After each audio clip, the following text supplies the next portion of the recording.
Hey, hey, hey, everybody. Live today on Your Backup Plan podcast and live stream on YouTube and Facebook. Welcome, Your Backup Plan tribe. I'm so happy to be here today with you guys.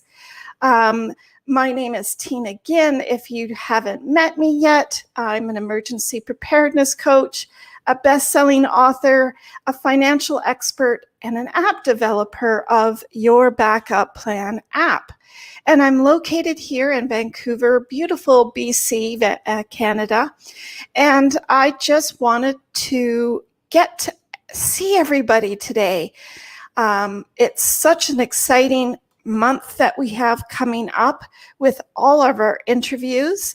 I interview real life people each and every week with their real life stories, and on our podcast as well as our live YouTube channels as well. Be sure to hit that like or subscribe button down here in the corner.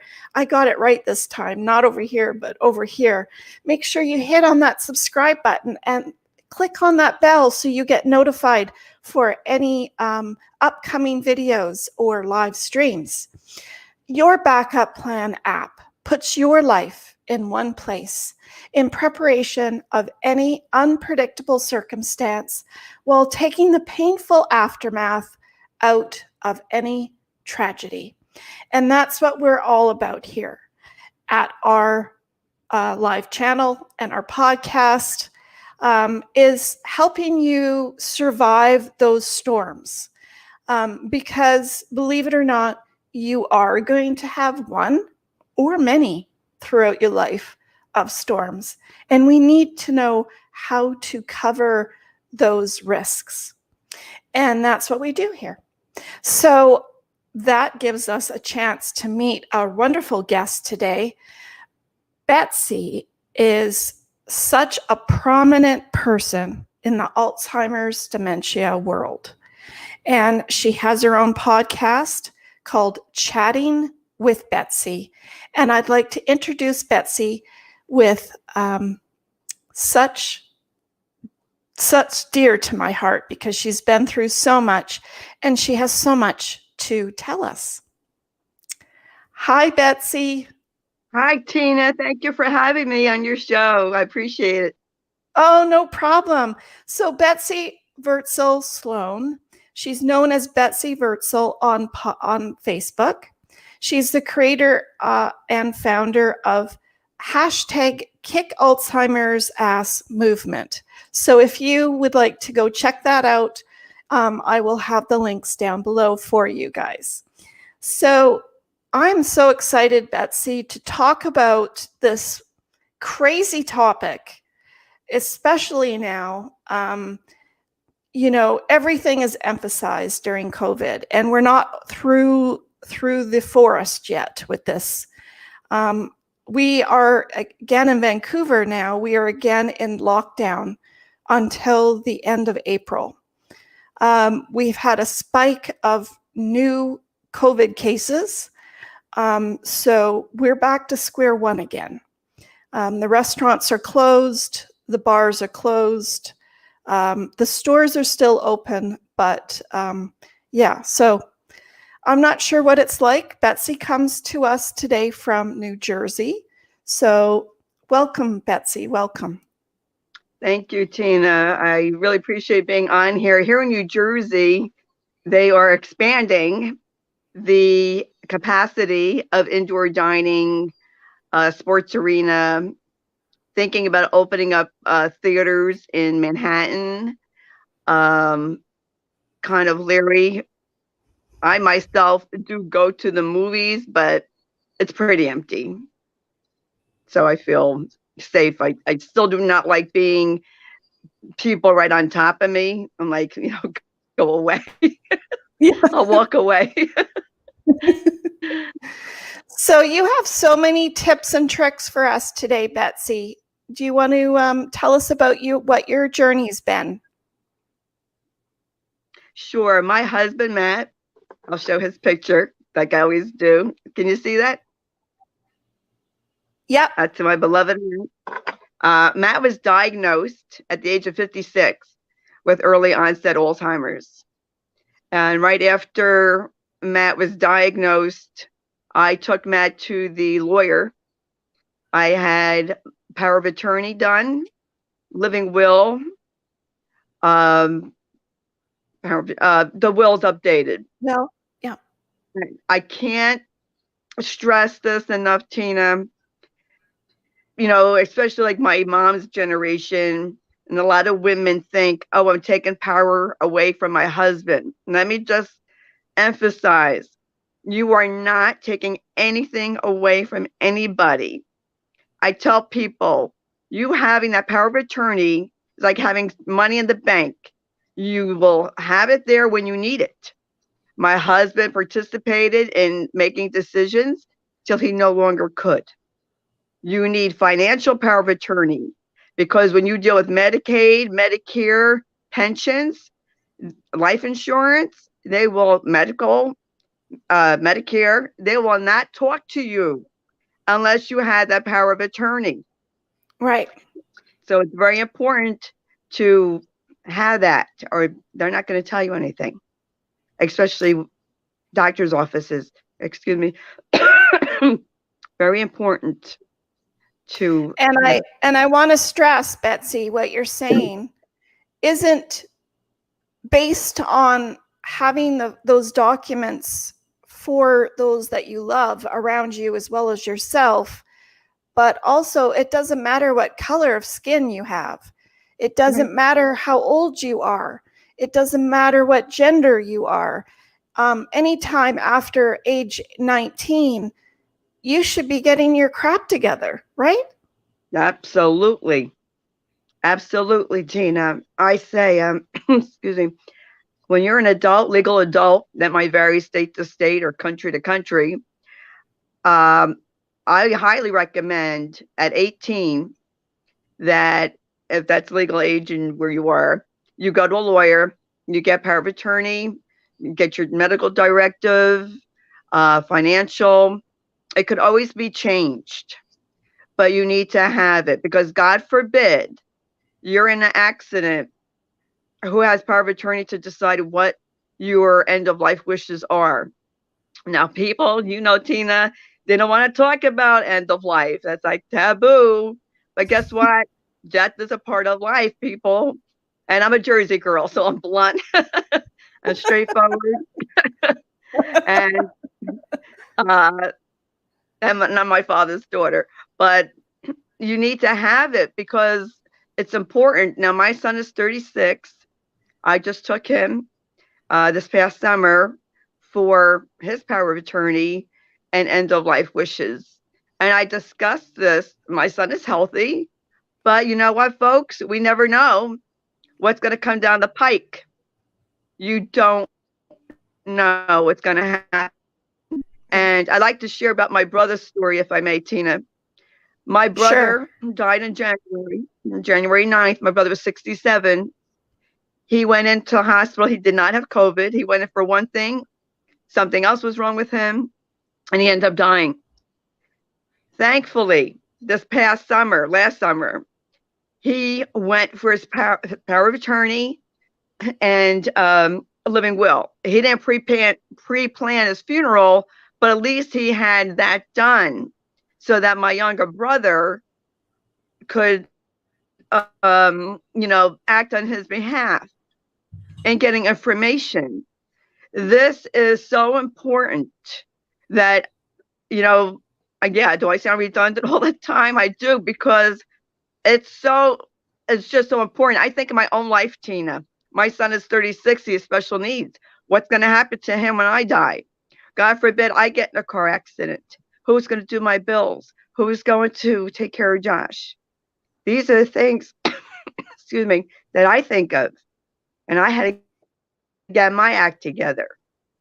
If you have young children, you definitely need to assign a person to be guardian.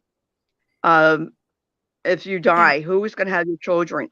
Are these pleasant things to think about? No, but it's a fact of life. We have to think about it. No one is immune.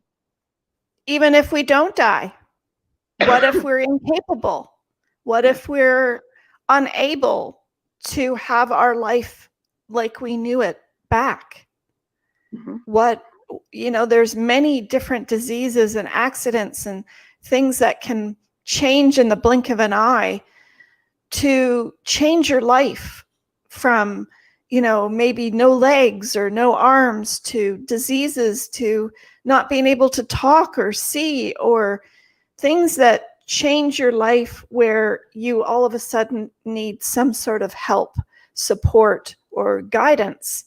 And that's where I see with your story going from your husband to your son. Tell us a little bit about caregiving for your husband, what that was like. That was very challenging. I did previously take care of my mother-in-law for 5 years.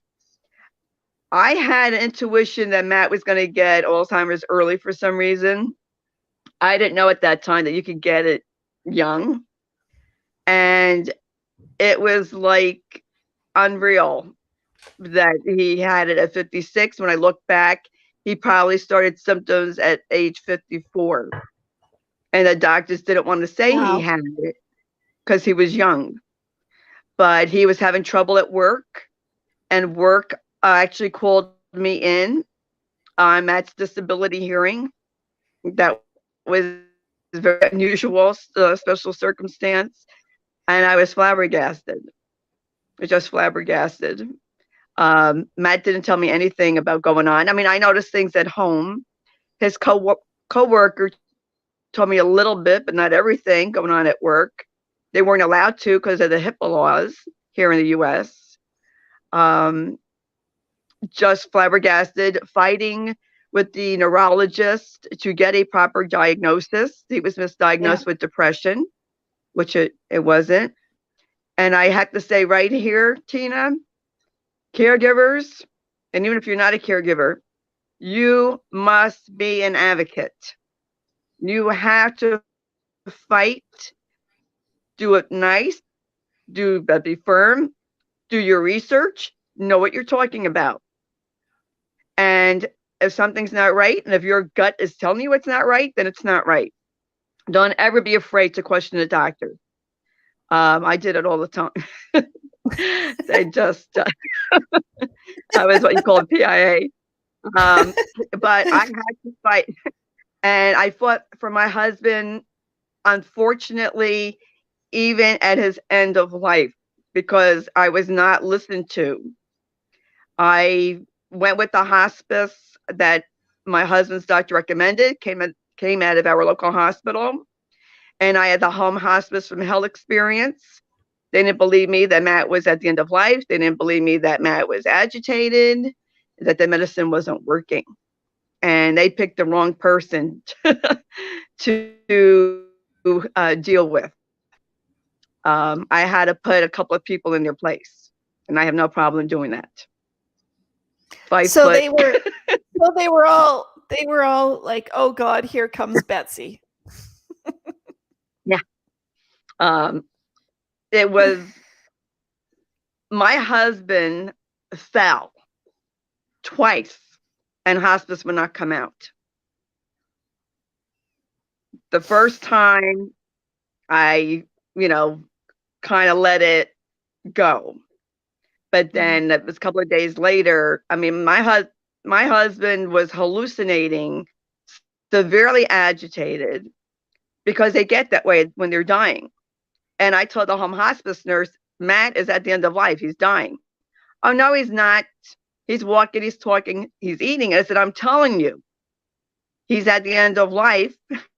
I told the nurse, think outside your textbook and educate yourself, because not everybody fits a textbook picture. So, you don't want to cross me, but you definitely would want me as your advocate. Because I'm not going to take any crap. I'm not going to be disrespected, and definitely do not respect my loved one. The social worker from the hospice came to my house to question me how I was giving them medicine, like it was my fault that Matt was agitated. And I didn't like how she was talking to me. And I told her, do not talk to me that way. I'm not stupid. I know how to give medication. I worked as a nurse. And she was like, oh, I'm not talking to you like that. And I said, well, to me, you are, and it needs to stop. I said, if I tell you my husband is agitated, you need to listen. If I tell you the medication's not working, why are you giving more of the same? Yeah. It, it's ridiculous. So it got to a point the second time my husband fell out of bed. I had called up a hospice the night before to complain, and they told me what to give him. He fell out of bed that Sunday morning. I called up and I said, Matt fell out of bed. Is anyone going to come see him? I don't know, said the nurse. I said, you don't know? Okay. Well, let me tell you, I'm going to call you up every minute till you do know what you're doing. And in between calling you and calling up Medicare and calling up your director, because I'm not happy. I'm my husband's advocate. This is unacceptable. Unacceptable. And I had a meeting with the director of hospice, and I told her, this is not acceptable. And she said, I'm sorry, Mrs. Sloan. Apparently somebody dropped the ball. And I went, well, my husband's not a ball. You wouldn't accept it. I know you wouldn't. I know how nurses are. And nobody on this floor would accept treatment like that. Why do you expect me to accept it? It's not. I had people coming into my room to see who I was. My husband's room to see who I was. Who's this little big mouth? But I told that social worker, I said, you need to listen to the caregiver. If I tell you my husband's having a headache, which I told her, don't tell me he's not having one. How do you know what a dying brain feels like? My husband doesn't complain. He didn't complain. If he complains, then I believe him. And Right. I don't like that attitude, Tina, that people with, they think people with dementia don't feel pain. They think people with physical or mental disabilities don't feel pain. They do feel pain. They're human beings. And this is, why we had to speak up. And I told a social worker, I said, I'm telling my people and my group, Kick Alzheimer's Ass movement, don't take this crap. Speak up. You have to speak up. And I do. And when my dad was in the facility, I spoke up, much to my mother's embarrassment. But like I said, I just never knew I had this advocacy in me. I never knew I had this. Alzheimer's took away from me, Tina, but Alzheimer's gave me so much. My voice, my power, my gifts, and that I want to help. Yes, that I want to help people. They can survive caregiving, but it's a mindset. It's a heart set too. It's hard because it's hard enough.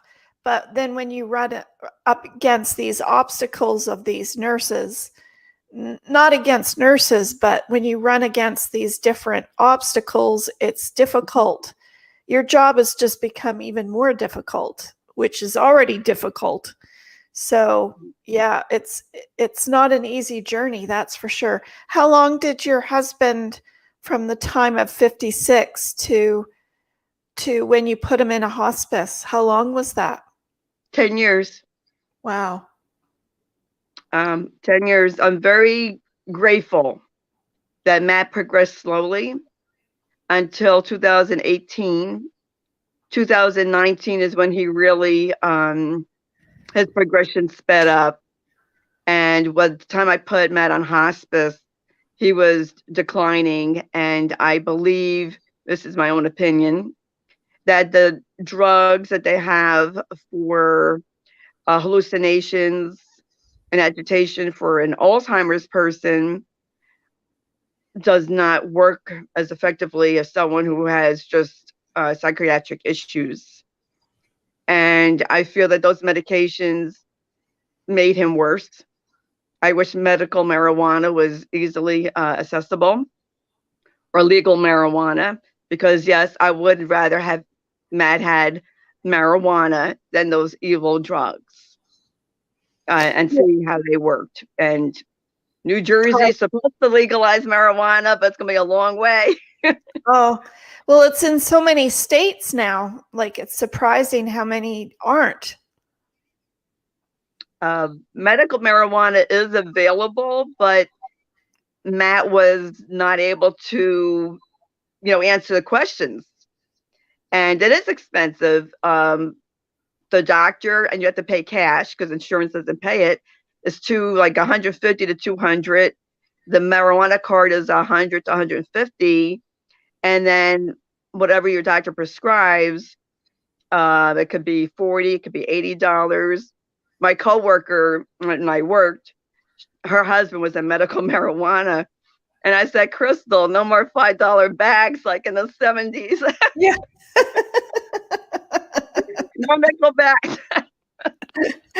Go back in time. Yeah. I'm like, wow.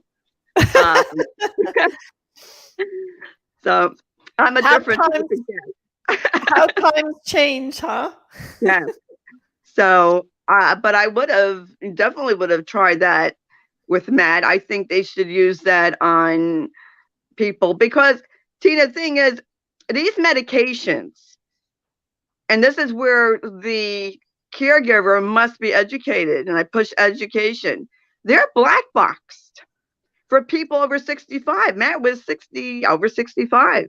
I said to neurologists, these medications are black boxed, and Matt is 65, and then he was 66. He said, I know, that's the only thing available. Oh. I hope they come out with better medications. I hope they come out with a cure. I hope they work on a cure just as fast as they worked on a COVID vaccine. We need, help. Yeah. Alzheimer's, not just Alzheimer's, all dementias. And let me just say this, folks. Don't sit in your ivory tower thinking it can't happen to you. It's not your family.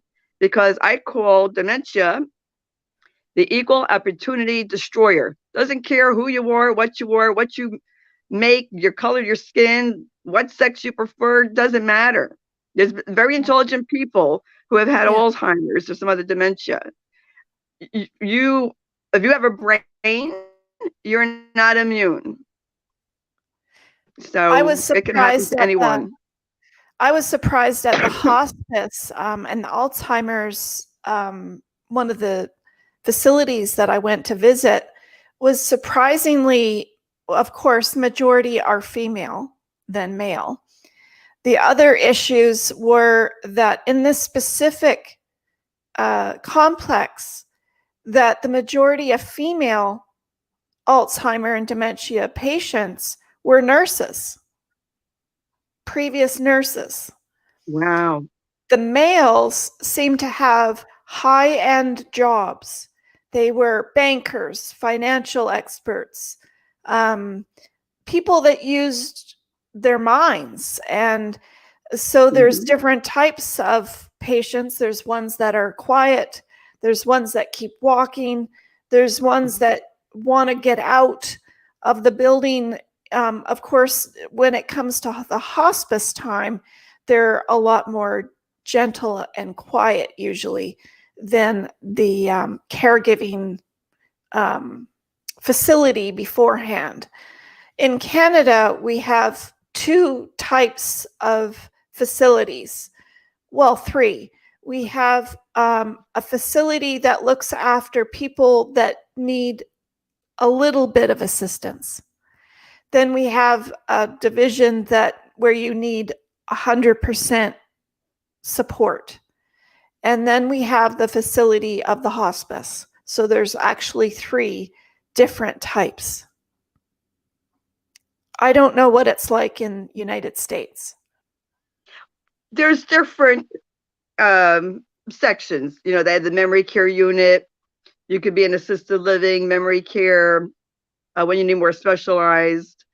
And you could have hospice in those facilities.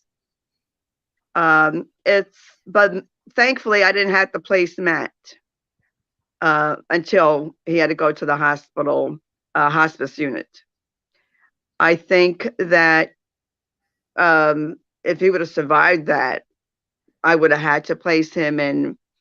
Tina, a lot of people, we talked about, I have a plan A and a plan B.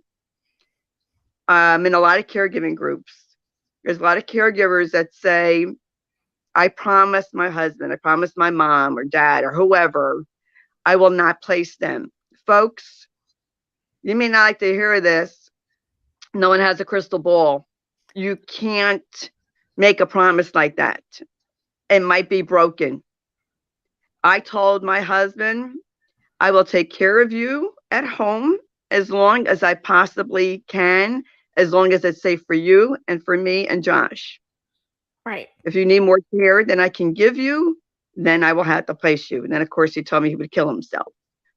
But, of course, that didn't happen. What I did promise Matt, ironically, I said to him, what I will promise you, Matt, is that some way, somehow, I'm going to tell your story to the world. That's what I promised him. And it came true. Thanks there you go. Jeannie. Yes. I got to give a shout out to Jeannie White, my station manager at Passion World Talk Radio Network, who I say discovered me because she saw one of my videos that I did in my car and interviewed me. Well, it touches so many of our lives and our hearts. I have people that reach out to me with caregiving questions and issues every day, every single day, where they're lost. They don't know what to do. And part of that problem is because you haven't prepared beforehand. You haven't thought, what if? Those big two questions, those two words, what if? Because we don't want to see ourselves as not Superman. We don't want to see ourselves as not being able to do well in any situation. But let's face it, we don't know what's going to hit us. We don't know what's turning the corner tomorrow. We don't know how it's going to shift our lives. I have a dear friend whose husband got Alzheimer's in the age of 50 as well. And it was a life-changing event because she also had young children. So you have a whole other scenario that you're trying to live out your life to be you, to look after your husband or your spouse, and look after your kids and the house. Yes, and perhaps even your job, whatever that looks like. Yes, that is a show unto itself, Tina, because this is where I'm a baby boomer. I'm 63. Women statistically make less money anyway than men, especially my generation and older. And we leave our jobs, for maybe for a while for child care and raising children. You're having people like myself. Well, I was able to work, thankfully, because of Josh. But there's women who are leaving their jobs, take care of their husband or their parents. Yeah. And their high income, where they would have made their most income, they are leaving their job. And then they're going to risk poverty later on. And this is a fact, folks. I think you're going to see a lot of situations of people rooming together, like a Golden Girls type situation, where people, just pull their money in together and live somewhere. You have, like my husband, 56, stopped working in the prime of his life. He lost 10 years of work. That, you just don't know what's going to happen. Thankfully, I was able to continue working. Some people can't. And that's a huge problem. And my hat goes off and my heart to people who have young children. Josh was already 25 when his dad was diagnosed. He was a teenager with his grandma. But to have young children it's tough. It has to be very, very difficult for young Yeah. children to see their parents or grandparents change. It's devastating, really. Because they're not the same person. Right. And how do Absolutely. you have a child understand that when you can't even understand it? Really? That's true. Very true. My son was home one time when my mother-in-law came after me because they didn't believe me that my mother-in-law would come after me when they weren't home because we lived with her. And he's like, "Why is grandma coming after you? Why is she doing that?" And I had to explain to him as best as I could that Alzheimer's is like a big giant eraser. You know how you erase words, you use a pencil, and it's erasing grandma's memories and her cognitive, her thinking, her skills. She doesn't realize she's coming after me. She doesn't realize what she's doing. Right. Which is the best way I could put it. I love that. Oh, thank you. It's a great way, Tina. We have choices in life. I think us as parents can teach our children life lessons, compassion, empathy in dealing with someone who has a dementia. My son is very compassionate. He was very good with his dad and his grandma. He had more patience than I did sometimes. Very compassionate, very loving person, Joshua is. And I'm very proud of him. And we can teach them, oh, that's terrible, that's awful, ignore them. We set the standard, like we set the example. And I warned Josh ahead of time, your father might come to a time where he doesn't know you. Please don't take it personal. He loves you. Remember, he loves you. He will always love you, but he can't control what's happening to him. And humor, folks, develop a dark, twisted sense of humor, let me tell you. Matt never cursed. My husband was a deacon, a Sunday school teacher. When he came out with the F-bomb, we laughed so hard. We laughed. And as Matt progressed, he would either call us names, give you F and blank, and then he would say, "You're the best. Thank you for helping me." So you have to really let it just, run off your back. You can't really take it personal. You have to find the humor in the changes. Yeah. That's so funny how it's so drastic from a Sunday school teacher to the F words. That has to be the funniest thing ever. No, it was the first time Matt dropped the F-bomb. We were in a department store, and Josh comes over running. He's laughing so hard, he's got tears. I said, "What happened?" He goes, "Daddy dropped the F-bomb. He dropped the F-bomb." I said, "He did." And I said, "Matt, did you drop the F-bomb?" He goes, "Yeah, it's a cluster F in here."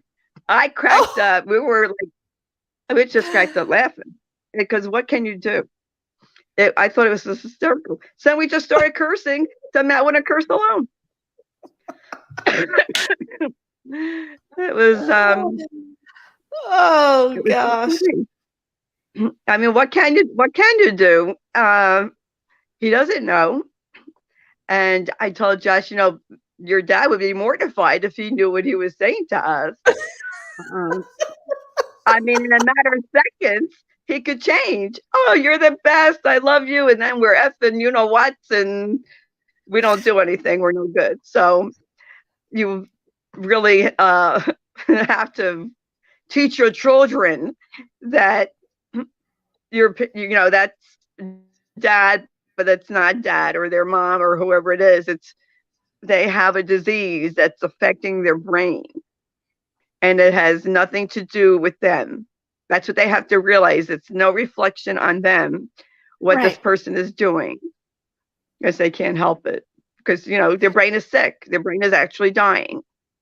That must be such a shock, though, for living with a father that never said any of those words, and then all of a sudden.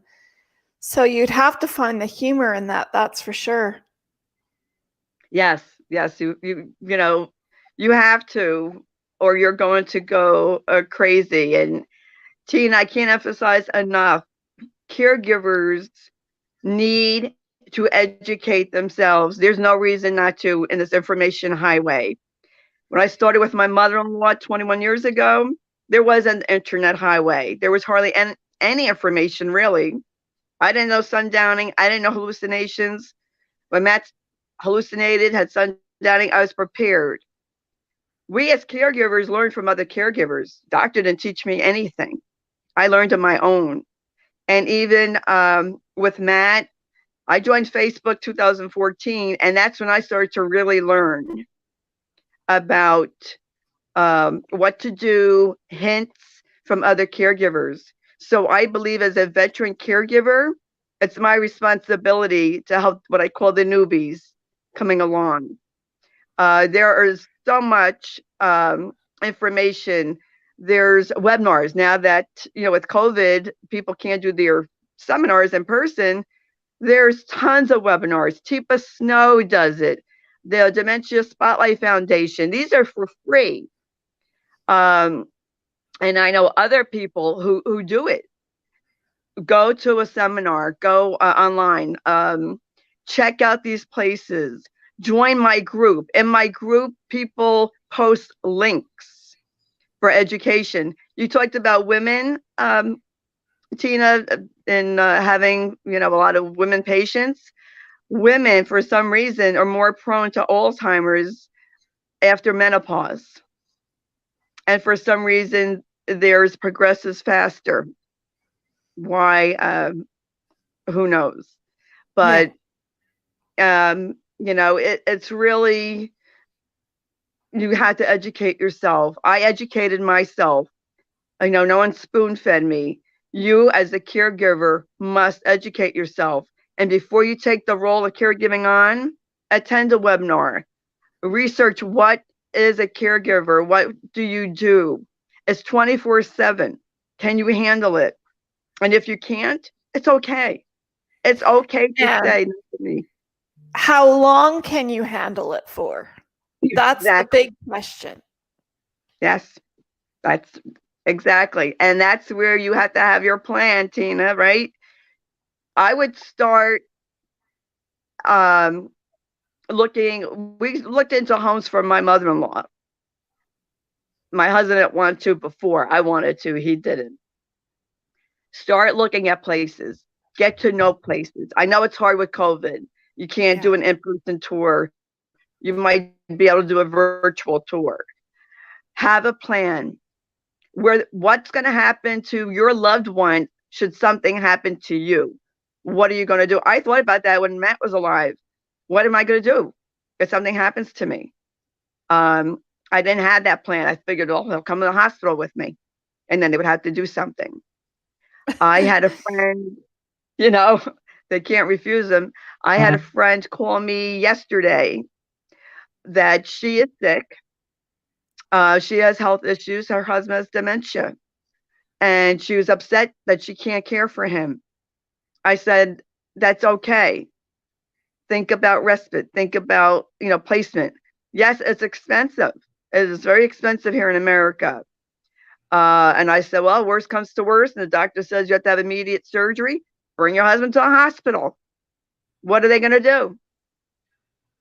With my mother-in-law, we took her to the hospital because she had declined so quickly. And then from there, she was placed in a county facility. By county, I mean it was run by the county, Middlesex County here in New Jersey, where I live. And, you know, it's not easy to place somebody. It's not a decision people take lightly. No. You know, I have seen in many groups, caregivers jumping down the throats of other caregivers for placing somebody. Don't judge. You don't walk in that person's shoes. Don't you dare judge. We all have our limitations, and it's okay. And I find that for family members or friends around you as well, all judging and all thinking that they know the best way and the new way. And, it's not that way. It's not that way when you're put in that person's shoes 24/7. They have to make their decisions for themselves and the best for the person that they're caregiving for. But I don't understand how people can look from the outside in thinking they know all the answers. That's true. And sometimes it comes down to money. Oh, I don't want my inheritance going to the home. Well, too bad, sweetheart. We don't owe you anything. That's what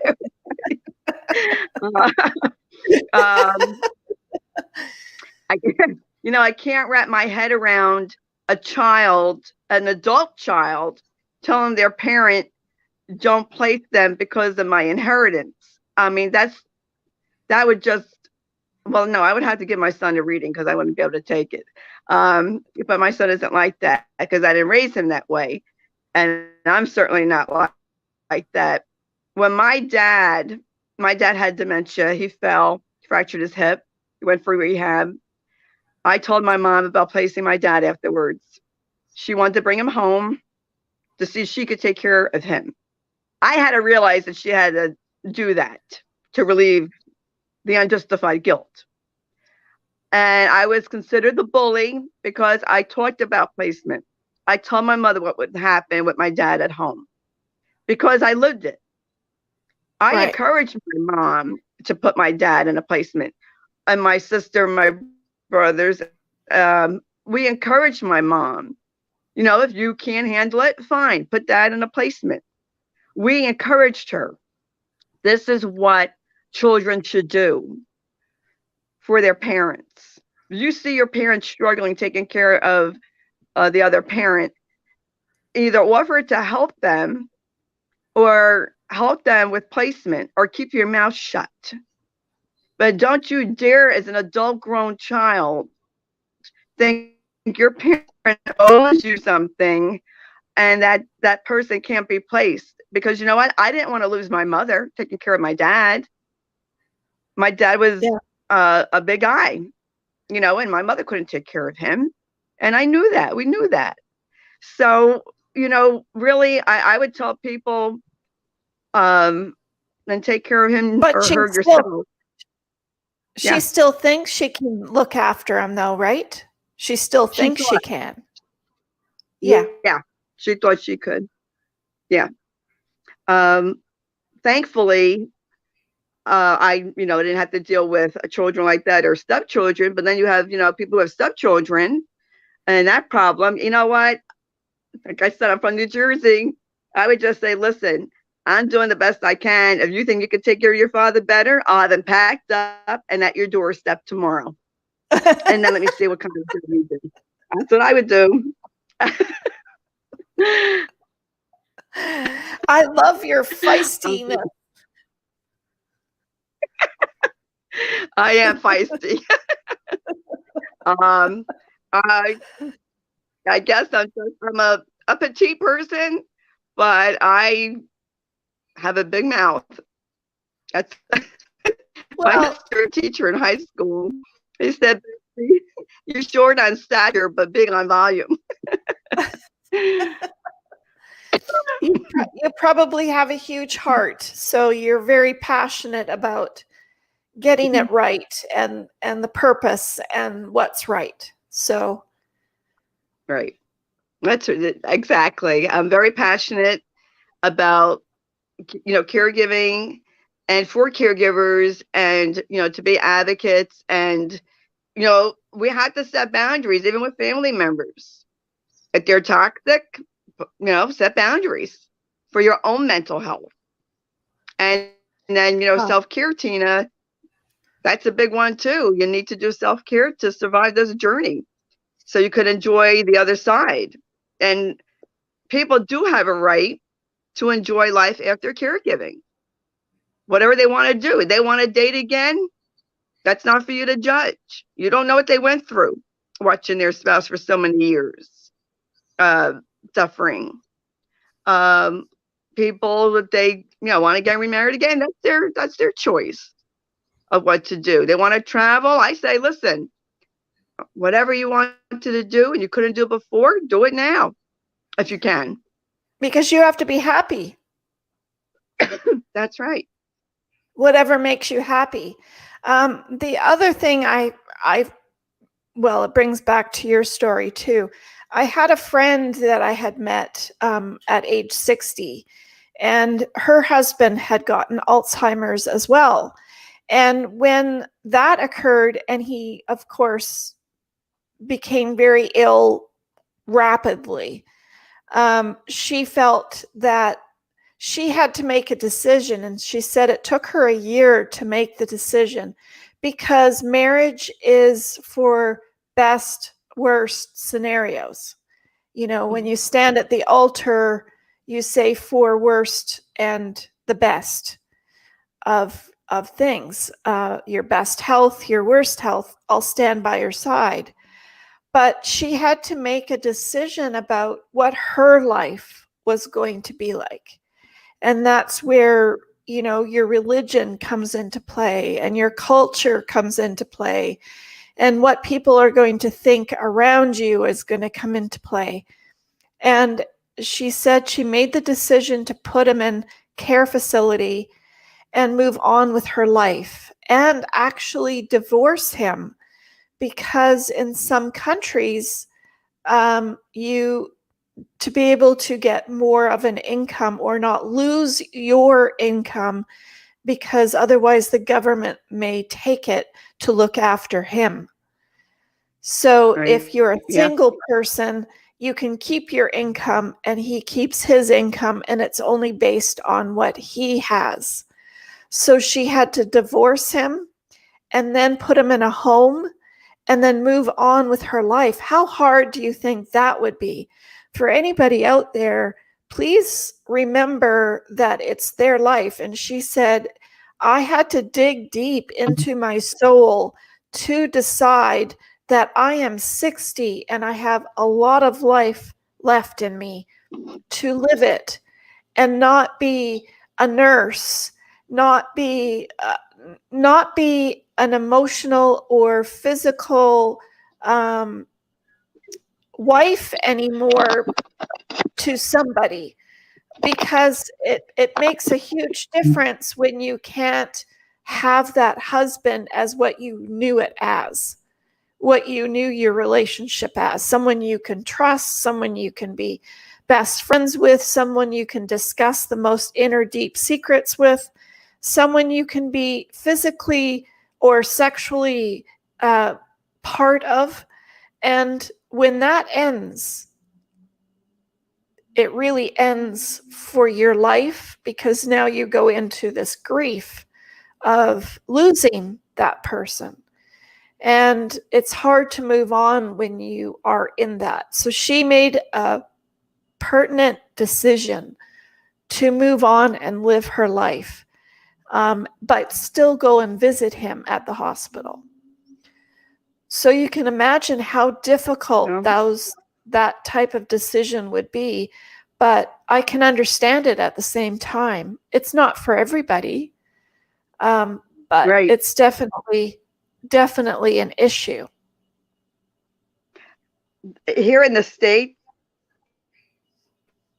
Tina, I know two people who divorced their spouses. They still live with them. They divorced them to protect their assets, because here in America, to put someone in a home, to go on Medicaid, you have to go down like below 2,000 in your assets, and it shouldn't be that way. And that's a whole nother thing of the United States medical healthcare system is broken. I have answers. No, about the divorced spouse to protect what they work so hard for. I know people who have had affairs, or they had, lived in with them for I'm not, promoting that. I myself could not do that, but I understand why somebody would do that. But, it's not for me to judge them. I'm not, and we all have a right to choose. And, just what we want to do. Even people think it's wrong because, people crave that human touch and that human contact. Oh, we lost her. She'll come back on. Here she is. We lost her internet connection. Here she is. There we go. That's better. My phone dropped low. My battery dropped low, so I have it plugged in. Oh, well, there you go. It works better now. There she. But, I say, to each his own. I did a show probably almost 2 years ago about relationships outside of marriage. I get it. I get why people would. It's not something that I particularly would have done. I didn't even have the energy or the time, to be honest with you. The energy or time. But I know myself, I'm not ready to date. So I have no interest. I definitely will not get remarried again. That's for sure.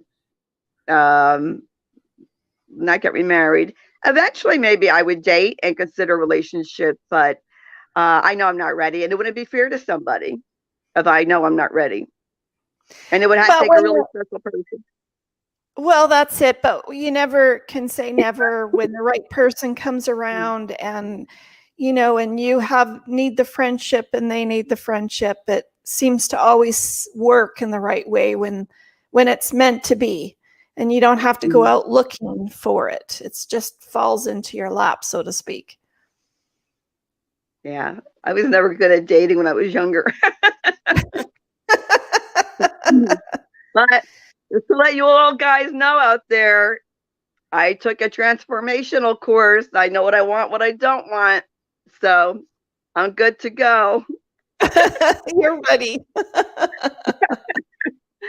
I learned about dating. I'm thinking, I wish I knew this stuff 40-something years ago. Yeah, isn't that the truth? Yeah. But I know it now, in case I should date again. I know the information now, so watch out, fellas. You have your ammunition beside you now. Yes. What did your husband get?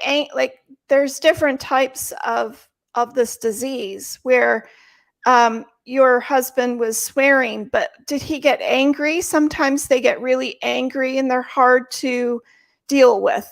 Was he that kind of? No, we were really very, very fortunate. Matt was, and our personality changes like my mother-in-law. My mother-in-law is a quiet, sweet woman and turned into a monster with Alzheimer's. Matt kept his humor, and I'm so glad. He did have his little outburst, but that was near the end. That was near the end of his life. He was basically very laid back. I broke my heart sometimes to see him cry. And I would say, Matt, why are you crying? And he goes, I hate the way I am. I'm useless.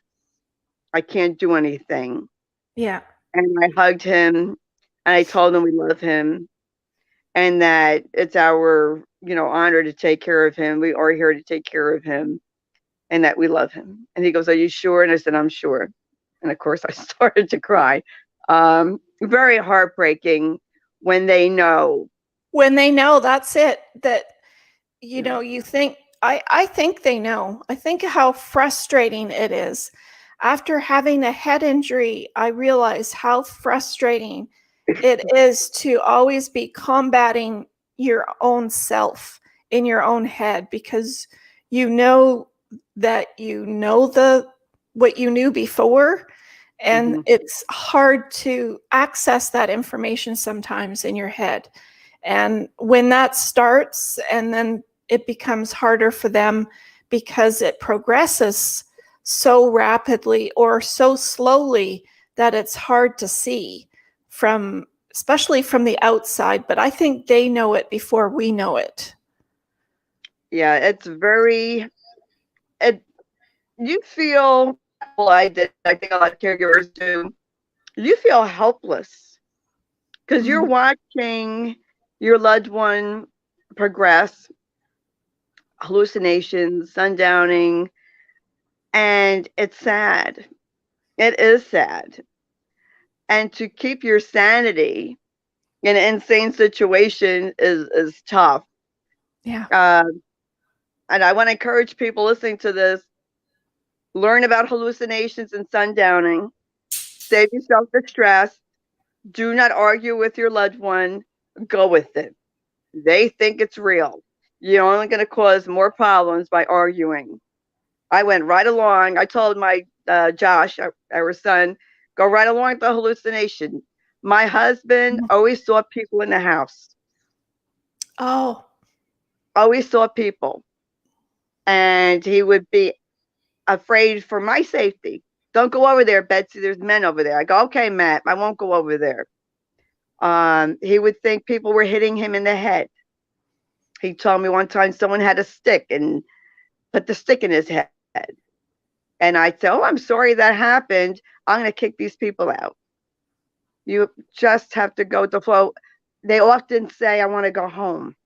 I want to go home. Sometimes they're referring to their childhood home. Matt was in his childhood home.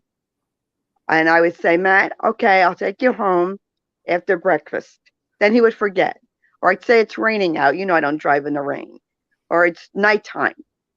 And I would divert him. But I wasn't going to say, you are home. Don't you know that? Don't say that. It's the worst thing to say. Or ask them, what are you looking for? What's your home like? And when they start seeing dead people, as Matt started to see dead people, please don't tell them they're already dead. Oh, don't aggravate that person. Because they're getting ready to go. And when Matt saw his mom and his dad and his brother, I'd say, oh, it's nice they came to visit you. Did you have a good visit? How's your mom doing? Tell her I said hi. Or, how's your dad? Or how's Mike? And it comforted him. Don't cause more problems for yourself and your loved one than what there are. And a lot of times caregivers, get in their own way. And even white lie if you have to. They ask who their spouse was who's been dead or their parent. Just say they went for a walk. It's okay. And I'm sure they're coming back later. Yeah. Anything to, get them away from their hallucination, their thinking. Yeah, my sister is an artist, and she's done quite a few facilities in this British Columbia area. Where in the Alzheimer homes and dementia, she'll paint floor-to-ceiling visuals of covering up those big hospital doors so that patients don't feel like they need to get out. So she paints shelves, like old shelving, going across from floor to ceiling. So it encompasses all of the wall and the doorways. So they'll actually stand at the bookcases that they think that are there and look at the doll and think that's what they grew up with, or look at the little train that she drew on the shelf, or look at the books that are on the shelf, or whatever it might be. And it's all pretend, but to them it means everything, because now they're not trying to get out of the door. They're not trying to leave because they can't see the door. The door handle actually looks like part of the shelf. So yeah, so it's very visual, floor to ceiling, and it just looks like it's part of the whole space, like someone built bookcases in the wall. And she put some dolls and old books and trains and anything that the facility wants painted on there, she does. But it's very interesting to see how the patients change their view, just like what you said. You go with the flow, and they'll stand there and they'll say, I had that doll. I loved that doll. Or my sister had that doll. Or, it just, it changes their whole attitude. And it's really lovely to see.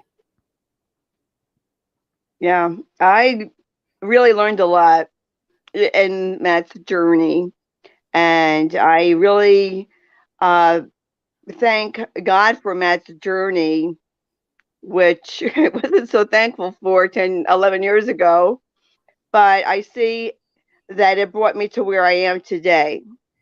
And if it wasn't for Matt's journey, there would be no Chatting with Betsy. There would be no Kick Alzheimer's Ass movement. It's because of Matt. Right. That that I'm doing what I'm doing, and I'm paying it forward. And my mission, my vision, Tina, is to help caregivers and to give them resources, give them a place to vent in my group, and be educated. And my podcast, I do cover a variety of topics. It's not all about caregiving, but I want people to have the resources that I didn't know about. Right. And I want people to learn from my mistakes. Not that I'm an expert, because I'm not, but so they don't make the same mistakes that I made. But there is no perfect caregiver. I want caregivers to know that because we're not perfect. And I always say, if you think you are the perfect caregiver, give me a call. Because I want to interview you. Well, I would have said something different. I would have said, then call me in a year and let me know how that works out for you. Because it's the hardest job of what word would come to mind about the caregiving job for you? What word do you think would be the hardest that you had to overcome in your journey? I know what mine would be. The hardest was to watch Matt die.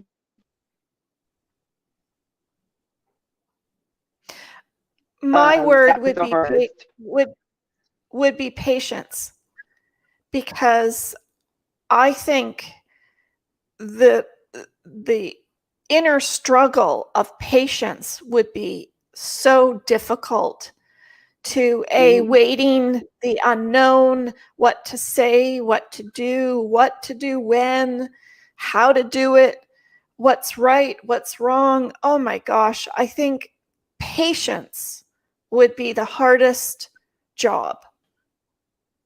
It's challenging. I lost my patience many times because I was working, not having enough sleep, literally running on adrenaline fumes. And yeah, you're going to lose your patience. And of course, you get upset about it. You can't beat yourself up, No. If you're a caregiver hearing this. You're doing the best you can. And that's all that you could do. But get help. Don't do it alone. Get the help. And if you want to know where to get help, it might depend on what country you're in, because it's different between Canada and the US. But if you're in the US, your Alzheimer's Association, your local county office of aging, even we have a senior centers that you can call up, and they can refer you to agencies. There's a lot of help out there. And I would also get somebody, if I knew about this, I would have done this, to help you navigate. Either you're going to place your loved one or navigate the hospice process. Pay somebody. If you have the money, pay somebody to do that for you. It would save you a ton of stress. It's one thing I wish that I did, that I tell people to do. start looking into hospices early, and so you can get someone to help you. And I think get in them the early stages as well, Mhm. just not thinking that you can take on this huge job full-time 24/7 is asking a lot of one person. So I think that in the very early stages, by reaching out and finding perhaps someone that can help you out part-time, to be able to give you a chance to live a somewhat normal life, to do what's best for you in those, would be Definitely. also helpful. Yes, with my mother-in-law, and this is 2021 now. I'm going to say 2001, 2002. My mother-in-law was able to get a grant for 3 days in a daycare, or she could have had an aide for 3 days. Oh, But what it took for my husband to do that paperwork, phew, you know how some men are, a lot of stick under them. But she qualified because it is expensive. Daycare for adults is expensive, just like with children. Probably more so expensive. Back then, it was $140 a day. That was back 2001, 2002. yeah. I can't even imagine what it must be now. So find out about grants. Find out about what your county offers you. Now they may not be doing in-home visits because of COVID, but they might be still doing phone calls. You have, this is where you have to step up to the plate and do the stuff. Or if you can't, then hire someone who will do it for you. There's nurse managers, there's geriatric nurse managers who will do that. Who will do that for you. Excuse me.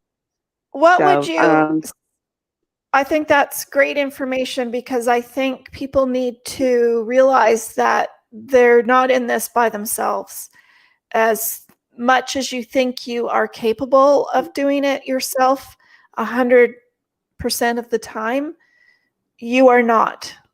So if you can come to that realization and have that break for a half a day in the week, or a few hours in the week, or a few times in the week, or whatever that looks like, whatever you can afford, whatever you can find support for, I think it would help your mind. If it just means going for a walk by yourself, or going to meet friends, or whatever that looks like for you.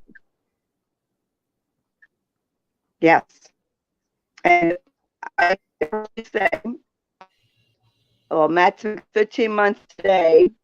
Caregiving took a lot out of me. I'm still recuperating. And thankfully, I had to be the only person grateful for COVID at home. Thankfully, I was able to rest because COVID happened and my preschool was closed. But I'm still recuperating.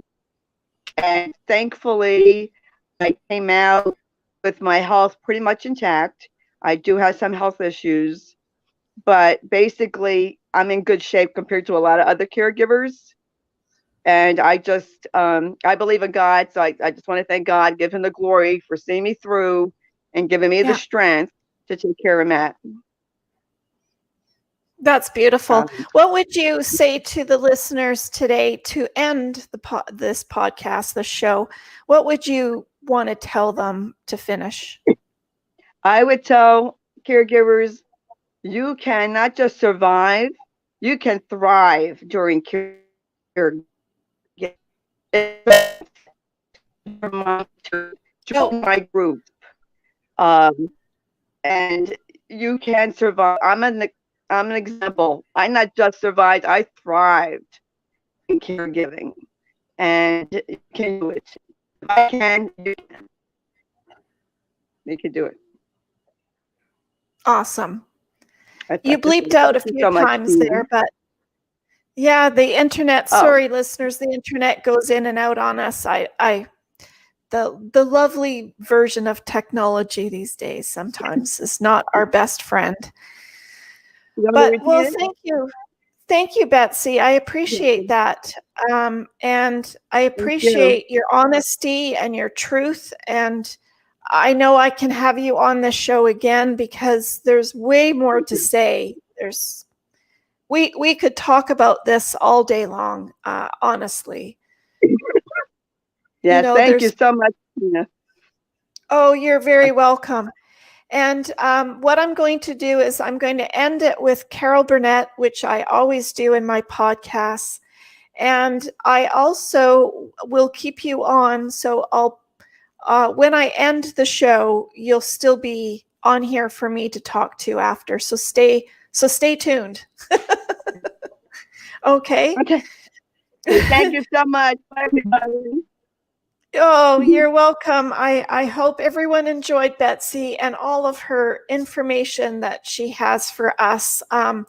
You may not, I want to tell everyone you sometimes need to prepare for the unexpected. You don't know what will happen literally in the blink of an eye. Your life can change in front of you, whatever that might look like for you. It might be not personally, it might be your friend or your parents or your spouse or your kids, and your life can change. So prepare for the unexpected. You'll wonder how to be prepared. That's where your backup plan app and the emerging blueprint that we have coming down the line, the membership guide, will help you manage all of these storms in your life. You may not be able to stop emergencies such as this from happening, but you'll have a great plan to get through it.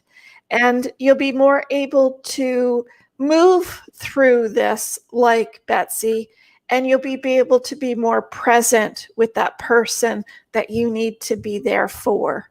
That's my whole thing about your backup plan, is being present.